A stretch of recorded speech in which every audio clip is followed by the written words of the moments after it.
Problema na nagigirumduman ko, yung sinasabi niyang utang na buot. Pakunday da sa iya, dahil kami makaabot igdi. Ako, sa mga tugang niya, kumbinsido na ako na may utang na buot. Pero ang utang na buot, dahil pigbabayaran ng kwarta. Dahil utang na buot, kaya ang kabayaran, utang na buot man, ay ang buot man. Oo, bakong kwarta. Kaya lang, ang ginibon niya, sinakman niya kabos ang kwarta. Yan.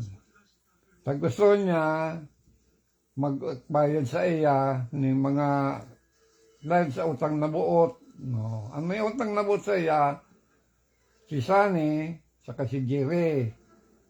Yan. Pero nagtrabaho naman siya. Ng kwarta. Kaya bayad na. Si utang na buot, binayaran na. Nagpatrabaho sa harong. Pirang bulan na pigtrabaho si harong, na pigbakal niyang raot. Mayo nang nagbabakal kayo. Kaya nga pigpabarato na lang. Pig-irahay. Kang irahayon, sisitin kami, ipinabakal niya, dahil ko aram kung kuraan na siya laga. Basta nga naaraman ko, si kinuha ko lang na chiki, nandibinsya niya, 20,000. Yan, kaya, si utang na buot na nabayaran mi na ng 20,000. Yan. So, nagkangaran sa ko si chiki, itinawag ko sa iya, di utong ko yan. Yan. Yan ang problema sa iya. Si mga lote dyan, napigpako ako sa iya, sinadiri niya ka, boss. Araw ki Ami, si lote ni Ami, ipinabakal niya. Ang gusto sabihin niya, dahil pwedeng ito ang halaga ka itong kabaklan, dahil may utang na buot si Ami. Ay dahil niya man tinabangan si aming makapuntang Canada, kaya may utang na buot sa iya. Siya pa ang may utang na buot sa ginigibon niyang surugoon. Pag-aabot niya sa Pilipinas, ginigibon niyang alalay. Saan ka nakailing magtugang?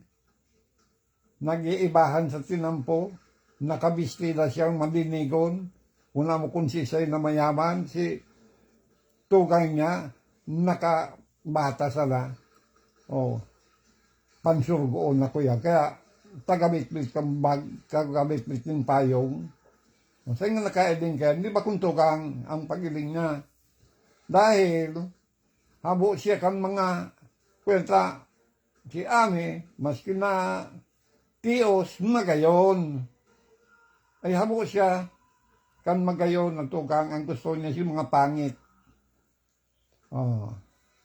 Kaya iyo yan, ang ugali kayan. Kaya, sirak man kan mga napapatubod.